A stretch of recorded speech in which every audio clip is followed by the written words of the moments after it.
Hello everyone, welcome to IFS. Students, आप में से बहुत सारे ऐसे बच्चे होंगे जिन्होंने अभी टिफर के एग्जामिनेशन के लिए प्रिपेयर करना शुरू कर दिया होगा या जो टिफर एग्जाम में अपेयर होने वाले हैं। और मैम, जैसे कि आपको पता होगा कि बहुत सारे ऐसे स्टूडेंट्स हैं जिनको 12th के बाद लगता है कि सिर्फ हमारे पास नीट है या जेई जैसे एग्जाम है जहाँ पे अपेयर हो सकते हैं। और बहुत सारे बच्चे जिनको ये लगता है एमएससी के बाद भी कि हम जैसे कि आईआईटी जैम जैसे एग्जाम हो गया, गेट हो गया, यही कुछ एग्जाम्स के लिए हम अपेयर हो सकते हैं, बट उनको टिफर जैसे एग्जामिनेशन के बारे में आइडिया नहीं है। तो क्या मैम आप एक बार बता सकते हैं कि टिफर एग्जामिनेशन है क्या? ओके, सो फर्स्टली हम टीफर के बारे में बात करना चाहें तो टीफर का फुल फॉर्म ही है कि Tata institute of fundamental research. So जिन बच्चों को रिसर्च में दिलचस्पी है, इंटरेस्ट है, रिसर्च में अपना फर्दर करियर बनाना है, वो बच्चे इस एग्ज़ाम के लिए अपियर्ड हो सकते हैं।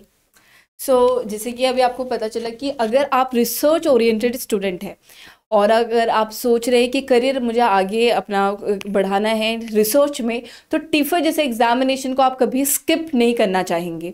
आप टिफर जैसे एग्जामिनेशन अगर आप चाहते हैं कि अपेयर हो, तो आप बस अपनी पढ़ाई शुरू करें और जो भी रिसर्च रिलेटेड आपकी जो भी नॉलेज है, जो टॉपिक्स है, उससे रिलेटेड आप अपनी पढ़ाई कंटिन्यू रखें। इसके साथ साथ मैं आपको ये भी बता दूं कि हमारी एग्जामिनेशन डेट प्लस उसके एग्जामिनेशन फॉर्म्स भी रिलीज़ हो गए हैं।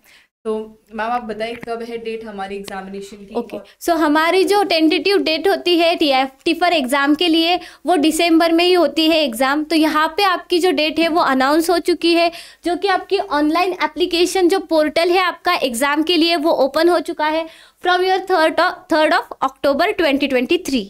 तो आपने देखा हमारे पास ऑलरेडी पोर्टल हमारे एग्जामिनेशन फॉर्म ओपन हो चुके हैं। और हमारे ये एप्लीकेशन डेडलाइन भी आ गई है जो कि है 2 नवंबर। 12 बजे तक आपके पास टाइम है। आप ये एग्ज़ाम अगर देना चाहते हैं, मिस नहीं करना चाहते हैं, तो जल्दी से आप ये फॉर्म भर दीजिए, फॉर्म फिल कर दीजिए।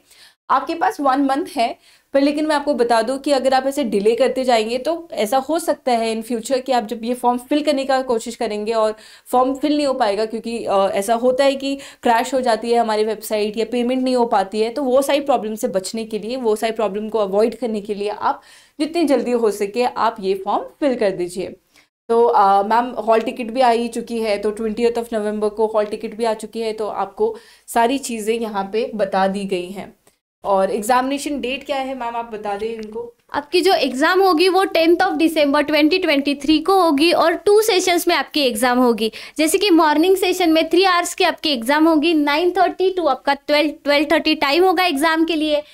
Physics, chemistry, computer and learning में आप ये एग्ज़ाम दे सकते हो इन योर मॉर्निंग सेशन। तो टाइमिंग इनकी कितनी, हमारी 3 आवर्स की रहेगी टाइमिंग, जो कि इस मॉर्निंग सेशन के लिए। और देख सकते हैं 9:30 टू 12:30, आई होप आपको ये दिख रहा होगा।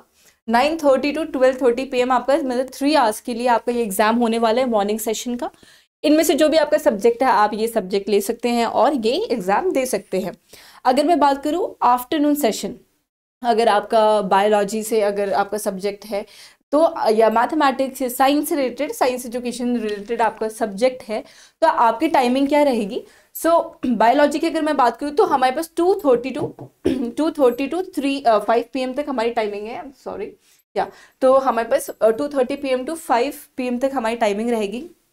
और जो मैथमेटिक्स और साइंस एजुकेशन वाले हैं उनके पास सेम जो हमारा मॉर्निंग सेशन का टाइम है वो टाइम रहेगा 3 आवर्स का।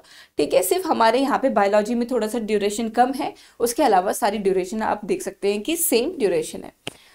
और मैं आपको एक इम्पॉर्टेंट बात बता दूं, जो भी बच्चे आईआईटी जैम के लिए प्रिपेयर कर रहे हैं, जो सीएसआई नेट के लिए प्रिपेयर कर रहे हैं, उन बच्चों ने टिफर एग्ज़ाम के लिए भी प्रिपेयर करना चाहिए। ये मैं आपको एक पर्सनल सजेशन दूंगी, क्योंकि सिलेबस जो है वो ओवरऑल सेम ही है इन सारे एग्ज़ाम्स का। ये बहुत ही सही बात बताई है आपको मैम ने कि अगर आप ये एग्ज़ाम के लिए प्रिपेयर कर रहे हैं, क्योंकि आपको आईआईटी जैम जैसे एग्जामिनेशन के बारे में, नेट जैसे एग्जामिनेशन के बारे में पता ही होगा, तो अगर आप वो एग्ज़ाम दे ही रहे हैं तो ये एग्ज़ाम देना मस्त है। और अगर आप रिसर्च से रिलेटेड है तो आपको ये एग्ज़ाम देना ही चाहिए, क्योंकि उसके बाद जितने भी अपॉर्चुनिटीज़ है टिफर में वो आप पक्का एक्सप्लोर करना चाहेंगे, क्योंकि बहुत बेस्ट अपॉर्चुनिटीज़ आपको मिलती है टिफर जैसे एग्जामिनेशन को क्रैक करने पे। और मैं आपको बता दूं एक बार, मैम एक बार उनको साइड हो जाइए, मैं उनको दिखा दूं कि ये प्रोग्राम स्टार्ट डेट हमारा क्या है। आप 2024 1 अगस्त को हमारा ये प्रोग्राम स्टार्ट हो जाएगा। आपके जो एडमिशन के बाद आपके कोर्सेज शुरू हो जाएंगे 1 अगस्त 2024। तो ये सारी चीज़ें जितने भी इंपॉर्टेंट डेट्स हैं हमने आपको बता दी है, एंड हम श्योर कि आप ये फॉर्म पक्का फिल करेंगे, और रिसर्च में अपना करियर अगर आपको बनाना है तो आप ये एग्ज़ाम ज़रूर देंगे। सो मैम आपको कुछ एक्स्ट्रा इन्फॉर्मेशन अगर आपको देनी है तो आप बता और भी मैं बता दूं, जिन्हें रिसर्च में इंटरेस्ट नहीं है वो ये एग्ज़ाम के लिए ट्राई ही ना करे, टाइम वेस्ट ना करे, क्योंकि डिफ़िकल्टी लेवल जो होती है इस एग्ज़ाम की वो थोड़ी हाई होती है। एवरी ईयर सिर्फ 1.7% ही स्टूडेंट ये एग्ज़ाम क्रैक कर लेते हैं। तो आप देख सकते हैं कि हमारे पास डिफ़िकल्टीज पेपर की बहुत ज़्यादा है, और जो बच्चे रिसर्च में इंटरेस्टेड है वो ये एग्ज़ाम ज़रूर दे सकते हैं। और क्योंकि इंटरव्यू में आप अगर इंटरेस्टेड नहीं है, अगर आप टीफे जैसे एग्जामिनेशन में या रिसर्च में आप इंटरेस्टेड नहीं है और आप ये एग्ज़ाम दे रहे हैं, तो आप ऑटोमेटिकली डिस्क्वालीफाई हो जाएंगे, क्योंकि सिर्फ आपको रिटन टेस्ट नहीं, आपको आगे इंटरव्यूज़ में भी अपेयर होना होगा। जब आपसे रिसर्च बेस्ड क्वेश्चंस पूछे जाएंगे तब आप वहाँ पे अगर आप आंसर नहीं दे पाएंगे तो आप डिस्क्वालीफाई हो जाएंगे। तो इसलिए अगर आप अपना टाइम कहीं और जो आपके लिए जो एग्ज़ाम्स आप उस एग्ज़ाम के लिए अपेयर हुए, और अगर रिसर्च में अगर आपको जाना है तो ये टिफर ज़रूर दें। तो yes, thank you so much and all the best for your preparation. Thank you so much guys and happy learning.